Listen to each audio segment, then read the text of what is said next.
Hola, bienvenidos a Perspectiva Mundial. Estamos aquí con Carolina Bejarano. Como ustedes saben, Margarita Rojas está precisamente en el centro, en el epicentro de los hechos de esta semana y de la entrante, por supuesto, con la elección del sucesor en la silla de Pedro en Roma, el nuevo Papa que sucederá a Francisco. Así que bienvenida a esta que puede ser una noche de viernes muy importante, ¿no? Muchas gracias, María Emma, un gusto acompañarlos.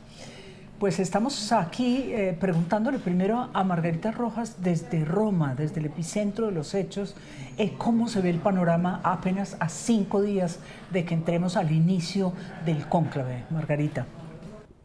Buenas noches, María Emma y Carolina. Pues a 5 días lo que estamos viviendo hoy es una escena muy esperada, la de la instalación de la chimenea en la Capilla Sixtina, que marca de alguna forma una etapa simbólica, es decir, ya vemos chimenea en espera de la Vemos Papa. Por supuesto, se están moviendo ya las barajas de los candidatos, todo es vaticanología, nadie sabe en el fondo la intimidad de las discusiones de los cardenales que hoy se reunieron por 8ª vez en las congregaciones generales, pero lo que los expertos analizan a través de sus discusiones con sus cardenales, con sus fuentes vaticanas, tiene que ver con al menos unos 5 nombres que se mueven mucho y de los cuales de repente podemos hablar ahora, pero hay muchísimo interés sobre todo con lo que pasa con 2 cardenales que han estado hoy en boca de organizaciones que denuncian y defienden los derechos de las víctimas de abusos sexuales en la Iglesia, y es el cardenal Pietro Parolin, considerado uno de los candidatos con más posibilidades de convertirse en papa, y el cardenal filipino Luis Antonio Tagle,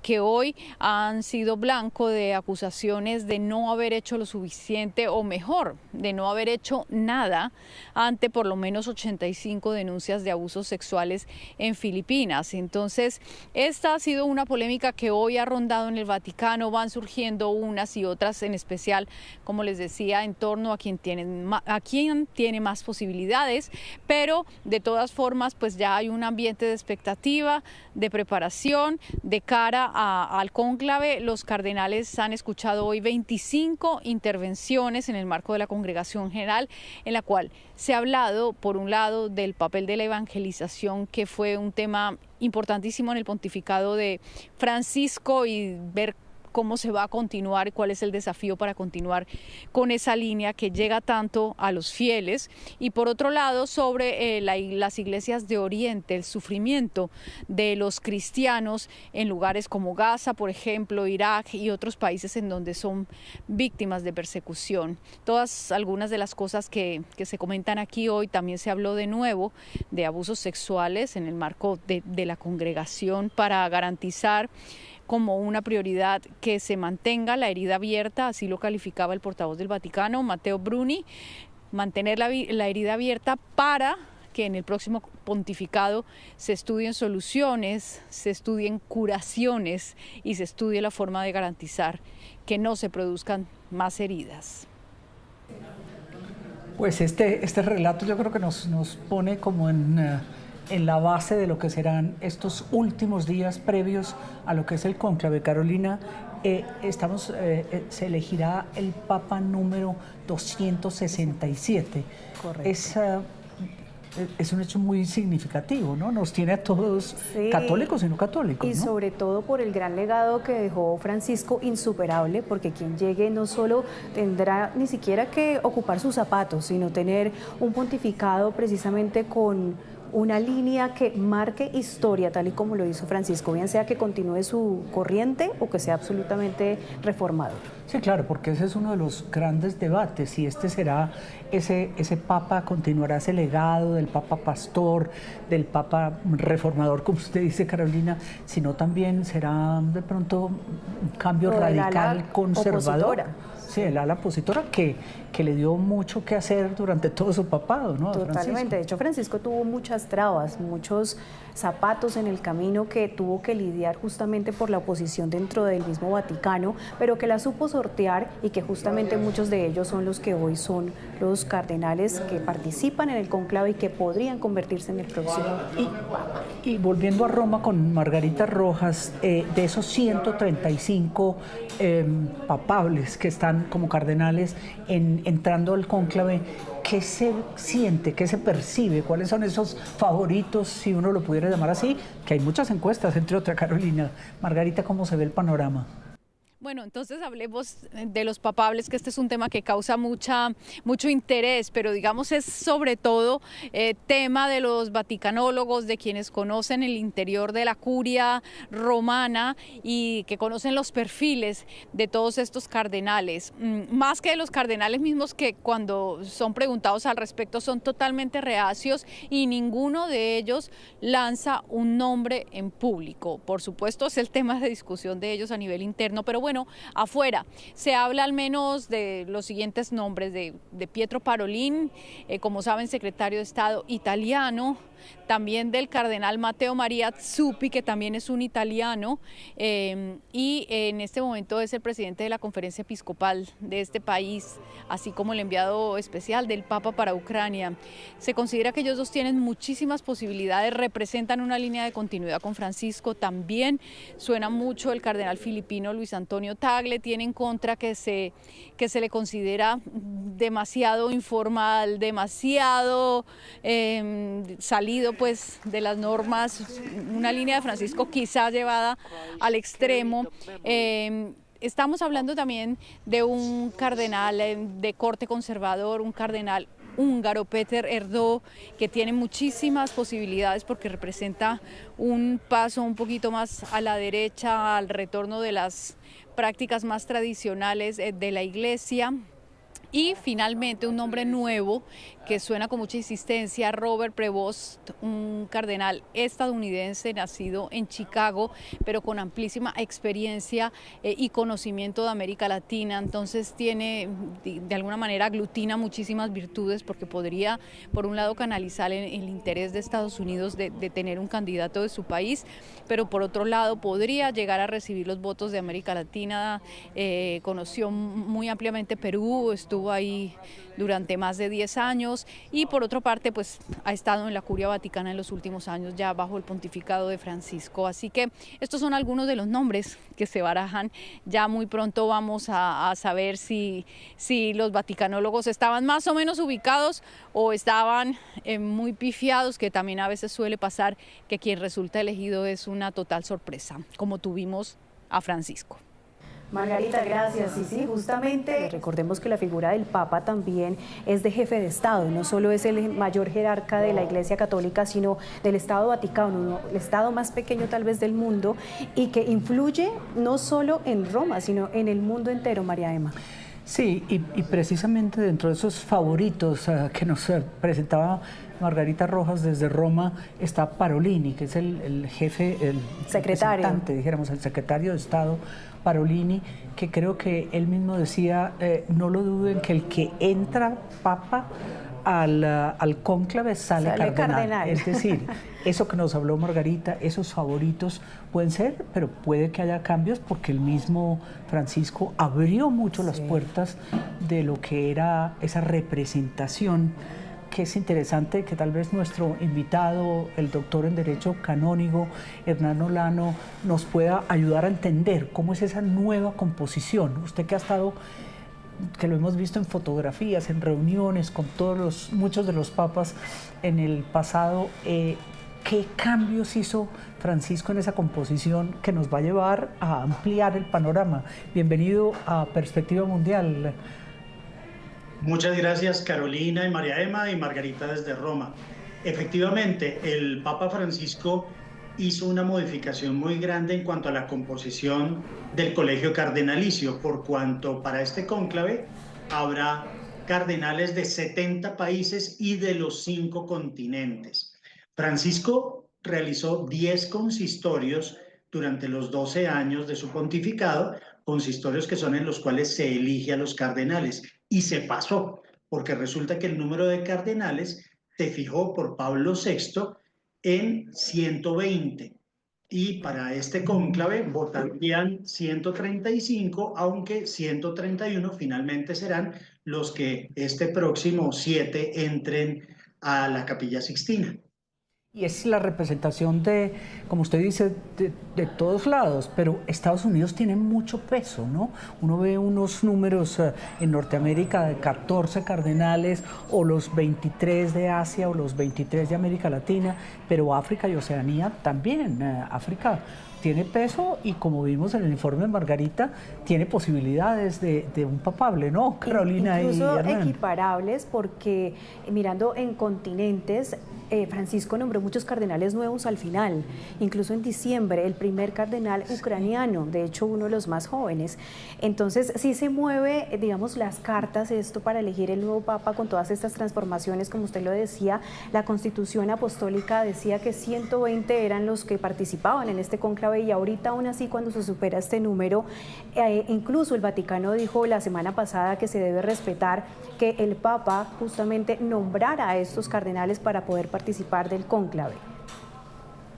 Sí, efectivamente, el número de cardenales que se pasó durante el pontificado de Francisco, de acuerdo con lo decidido por la congregación general, las congregaciones generales del día 30 de abril, se determinó que todo cardenal electo por el Papa tiene la posibilidad de votar, pero a su vez se aclaró, por el bien de la Iglesia, que algunos cardenales no pueden votar si tienen una sanción. Es el caso del cardenal Angelo Becchio. De la misma forma, la Constitución Apostólica Universi Dominici Gregis dice que el colegio cardenalicio no puede reinstalar a un cardenal defenestrado. Esto es precisamente lo que ocurrió en el caso del antiguo jefe del Dicasterio para las Causas de los Santos, condenado por corrupción, que sigue alegando todavía su inocencia, y pues los cardenales le dicen, está muy bien que siga luchando por su inocencia, pero no puede votar. ¿Qué ocurre? ¿Qué hacen estos cardenales durante todos estos días? Es que es muy largo. ¿A qué se dedican fuera de la misa, por supuesto, y la celebración de ese novenario? ¿A qué se dedican? ¿No están ni siquiera en Santa Marta todavía? No, no están todos. Van llegando poco a poco. Se espera hasta último momento que concurran todos los cardenales electores.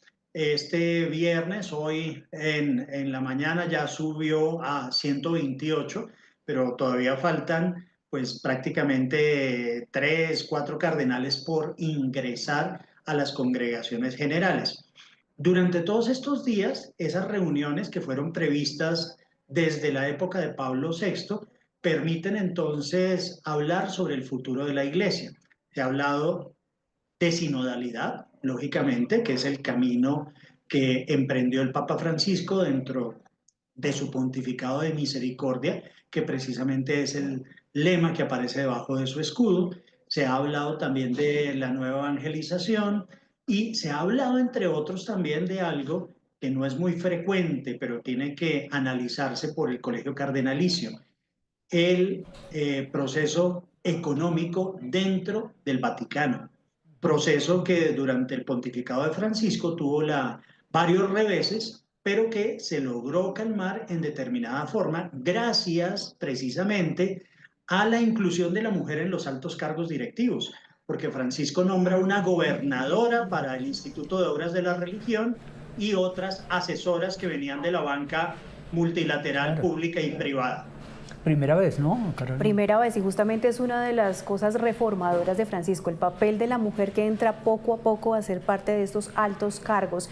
Usted hablaba, y también María Emma, de a qué se dedicaban los cardenales. Justamente la semana pasada vimos incluso algunos colombianos que nos decían que estaban dedicados a conocerse entre ellos, porque es que recordemos que son cardenales de todo el mundo, vienen desde Papúa, Nueva Guinea, de muchos países, y decían, estamos en un encuentro donde nos estamos conociendo unos a otros, ha sido fraternal y que incluso estaban mirando que tenían una visión de la vida totalmente distinta de acuerdo a la realidad que vivían. Estamos hablando de cardenales africanos, europeos, también de nuestro continente. No, y que uno se los imagina en una reunión de este nivel, tal vez que el tiempo, Hernán, ha servido mucho para conocerse precisamente, para romper como esas barreras, no sé, de la tensión que puede haber por conservadores y progresistas. Exacto, exacto. Sí, por eso es que se dice que el cónclave debe iniciar entre 15 y 20 días después del fallecimiento del Papa.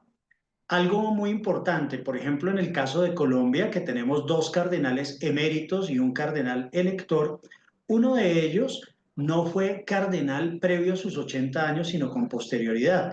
Su eminencia, el cardenal Jorge Enrique Jiménez. Nunca había participado de un cónclave. Para él, de 86, 87 años, es una total novedad la participación, al igual que para quienes han llegado siendo cardenales consagrados el pasado mes de diciembre, como lo decías Carolina, Nikola Bichok, el cardenal ucraniano para la eparquía de los ucranianos en Australia. Pero también hay otros cardenales jóvenes de 50 años, por ejemplo, Giorgio Marengo, que es italiano, es el cardenal en Mongolia y es exorcista. Pero aunque todo el lenguaje puede presentar una guerra entre conservadores y entre progresistas, la realidad es mucho más compleja. Existe sí una tensión palpable entre 2 sensibilidades eclesiales. Por un lado, algunos que defienden una visión más doctrinal o más centralista, más fiel a las normas tradicionales, y por otros quienes impulsan una pastoral más cercana a las realidades humanas, que sea más descentralizada y en diálogo con la modernidad. Pero lo que podemos decir es que el cónclave tiene que ser profundamente católico. ¿Qué significa eso? Necesita ser católico en el sentido etimológico, es decir, universal, abierto, dialogante y fiel. No puede ser simplemente un parlamento de progresistas, moderados y conservadores. O sea, hay espiritualidad no solo política o geopolítica. Quería preguntarle por el tema del deseo de muchos de volver a un papado italiano, con candidatos tan buenos como los que hay, con Zuppi o con Parolini, ¿no? ¿Eso es posible o cómo es esa decisión de que sea, o ese deseo de que sea un europeo de vuelta y un italiano sobre todo? Sí, de los 267 papas, solo 212 han sido italianos. Hay 50 y tantos papas que no lo han sido, empezando por San Pedro. Los últimos 40 años prácticamente lo hemos tenido con papas no italianos, con un papa polaco, un papa alemán, un papa argentino, y siempre ha habido el deseo por parte de la Conferencia Episcopal Italiana de seguir haciendo fuerza para la búsqueda de la elección de uno de sus cardenales en el pontificado. El antiguo secretario de Estado, y digo antiguo porque desde el día que murió el Papa todos los cargos cesaron en el Vaticano, Pietro Parolin, Pier Battista Pizzaballa, que es el patriarca de Jerusalén, que fue general de los franciscanos, o el cardenal Zuppi, presidente de la Conferencia Episcopal Italiana, son 3 de los grandes candidatos.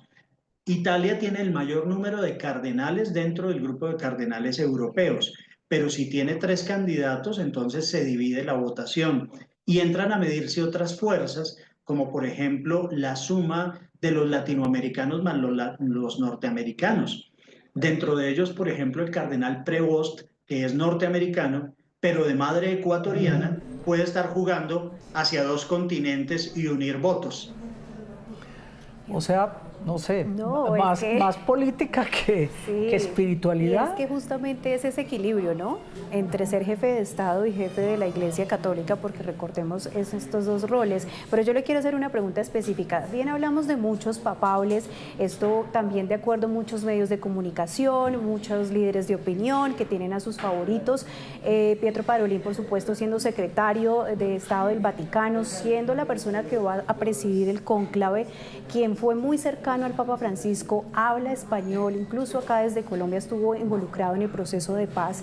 Para usted, ¿quiénes son los papables? Y también otra pregunta, si los más jóvenes tienen esta posibilidad, teniendo en cuenta que siempre son, pues digamos, de mucho mayores los que son papas, los que ocupan este puesto. Efectivamente, si revisamos la lista de integrantes del Colegio Cardenalicio, entre los 70 y los 79 años, que es el límite de los 80, encontramos una gran cantidad de candidatos de los ya mencionados, desde Pietro Parolin, que tiene 70.27 años, hasta el cardenal Robert Sará, que tiene 79.84. Entonces, algunos han pensado que debería ser un papa entre los 70 y los 79 años. ¿Qué ocurre si fuese un cardenal joven, como por ejemplo Bishop, que tiene 45?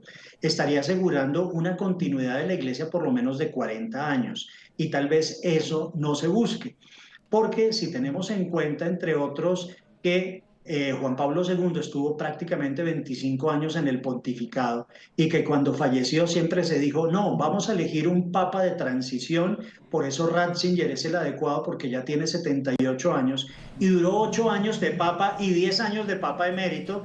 No sabemos qué pueda ocurrir si al joven o al mayor le corresponda finalmente ocupar la silla de Pedro. Y lo que le preguntaba Carolina, ¿quiénes son sus candidatos? ¿Cuál es ese panorama? ¿Quiénes son esos 3 o 4 que usted cree? ¿Y eso será por descarte? Ellos van como descartando y llegan a esos 2 finales? ¿Cómo son esos 2 o 3 días? Sí. Si es que son 2 o 3 días. Es otra cosa, bueno, ¿cuántos días puede durar? Efectivamente. Bueno, resulta, María Emma y Carolina, que la Constitución Apostólica dice que cuando vayan en la votación 33 o 34 y no se haya llegado a un acuerdo, entonces se someterán al escrutinio los 2 cardenales que hayan sacado el mayor número de votos en la votación 32. ¿Qué significa eso en términos matemáticos? Si el primer día solo hay una votación y desde el segundo día 4 votaciones, el cónclave durará 9 días por mucho. Y si tenemos también en consideración cuánto han durado los últimos cónclaves, pues no han pasado prácticamente de 3 días en los últimos 50 años, o 60 años de hecho, porque desde 1963 en la elección de Pablo VI el cónclave duró 3 días, en el de Juan Pablo II también duró 3, en el de Benedicto II, en el de Francisco 36 horas. Entonces, pues no se espera que lleguen a una duración inusitada casi de 3 años como un cónclave en la Edad Media, sino que por lo menos en la quinta, sexta votación ya haya humo blanco. Y en cuanto a mis favoritos, yo tengo también, aparte de Parolin, e incluso si nos vamos a lo ultraconservador, a Gerard Müller, tengo al cardenal Turson de Ghana, tengo también a un cardenal, ya les dije, a Prevost, pero tengo otro también que le juega a lo africano y a lo europeo. Es el cardenal Dominique Manberti, el presidente del Tribunal Supremo de la Asignatura Apostólica, nacido en Marruecos y de nacionalidad francesa. Entonces él es africano-europeo, que también es otra posibilidad que se tiene. Esa sí es una chiva, ¿no? Sí. Sí. Y otro punto interesante que se ha visto es, digamos, los cardenales asiáticos. Tengamos pendiente que la religión católica, pues en Asia no prevalece. Y en este justamente el candidato filipino Luis Antonio Tagle, que ha sido muy mencionado y como carismático, incluso ha tenido videos donde canta. Viral, sí. Y está familiarizado con las redes sociales, es joven. No sé si de pronto Asia pueda tener un papel importante en estos electores. Sí, mira, yo creo que el cardenal Tagle, que hace parte de los 26 cardenales que fueron elegidos tanto por Benedicto como por Juan Pablo II, porque el resto fueron elegidos por Francisco, 8 de cada 10 cardenales, tiene grandes posibilidades. ¿Por qué razón? Porque es el único de los jóvenes que está menor de 70 años, lógicamente, que puede mostrar independencia frente a su candidatura, porque si lo hablamos en un término clientelista, burocrático, latinoamericano, no le debe el cargo al Papa. mientras que los demás efectivamente fueron nombrados por el Papa, independientemente de las posturas que hayan tomado con posterioridad, más a lo liberal, a lo moderado o a lo conservador. Pues yo creo que ustedes dos aciertan en eso porque es un muy buen candidato ese contacto el Papa Francisco, ¿no? Uno siempre lo ve afuera, lo ve de civil, inclusive, pues Sí. con su camisa. Sí. Hay un reciente video que se ha hecho viral, un Instagram que se ha hecho viral, usted tal vez lo ha visto, que él cantando canta, Imagine. sí, él canta. La canción de Lennon de Imagine. Quería preguntarle, cuando llegan al cónclave, ¿usted cree que la conversación interna ya no es tan eclesiástica, es más el futuro de la iglesia o el sentir de la espiritualidad de la iglesia? ¿Qué se analiza en esos 2 o 3 días? Bueno, ya en esos días prácticamente no hay ocasión de hablar por fuera de los temas que ya se llevaron a las congregaciones generales. ¿Por qué razón? Porque como cada uno de los cardenales tiene que pasar, jurar y votar, y tiene que haber un número de votaciones, pues no se alcanza a hacer exposiciones largas como se puede hacer a través de interpelaciones o de exposiciones como ocurre en un Congreso de la República. Entonces ya va muy meditada la votación que cada uno emite en una papeleta que dice pro eligendo pontífice o perdón, dice eligo sumo pontífice y ahí escribe el nombre de su candidato. Después de todas las votaciones y ya cuando se logran las 2/3 partes, no se queman inmediatamente las papeletas para que salga el humo blanco. Previamente, el cardenal protodiácono de la iglesia, los cardenales son de 3 categorías, cardenales obispos, cardenales presbíteros y cardenales diáconos. Parolín es cardenal obispo, es el más importante de los cardenales obispos. Podemos mencionar incluso que nosotros en Colombia tuvimos un cardenal obispo, el obispo de Frascati, que fue el cardenal López Trujillo. Los cardenales, como les decía, son de 3 categorías. La más bajita es la de los cardenales diáconos y el más antiguo de los cardenales diáconos, que se llama el cardenal protodiácono, junto con el secretario del cónclave y el director del colegio cardenalicio, el decano, le preguntan al elegido si acepta la designación que le han hecho sus hermanos y qué nombre se va a imponer.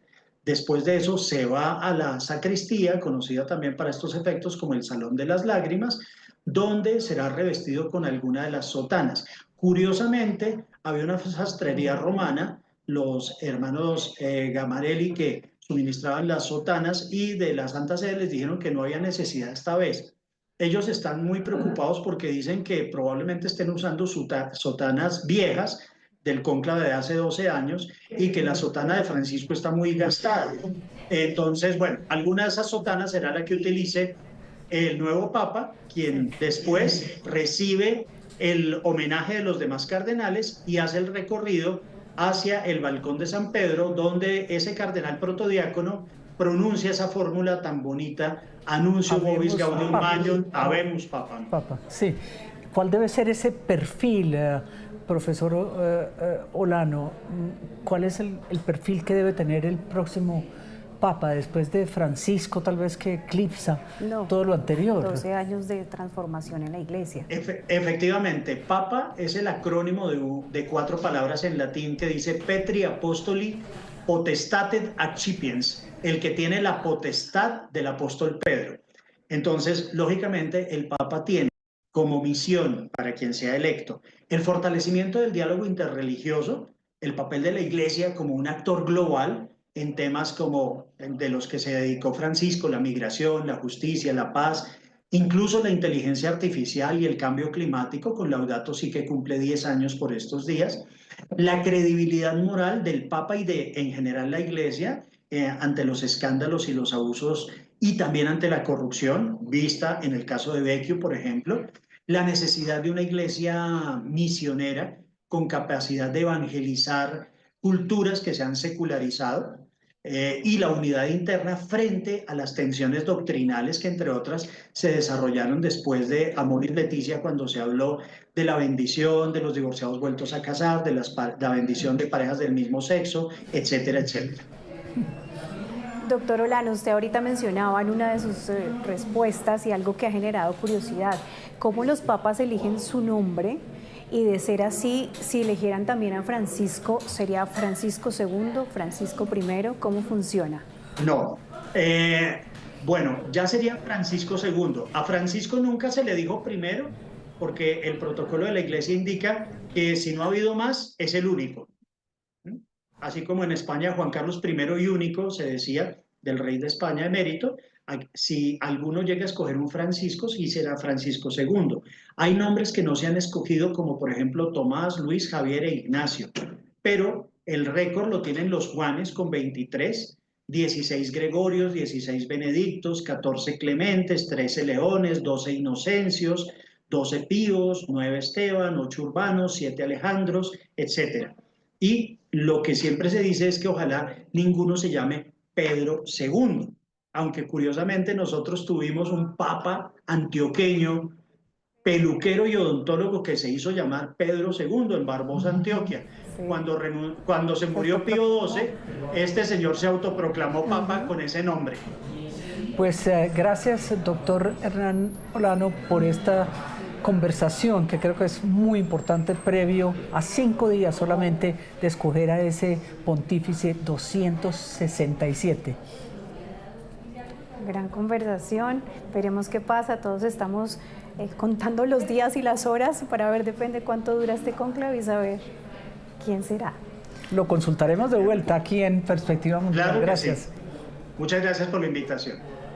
Feliz noche.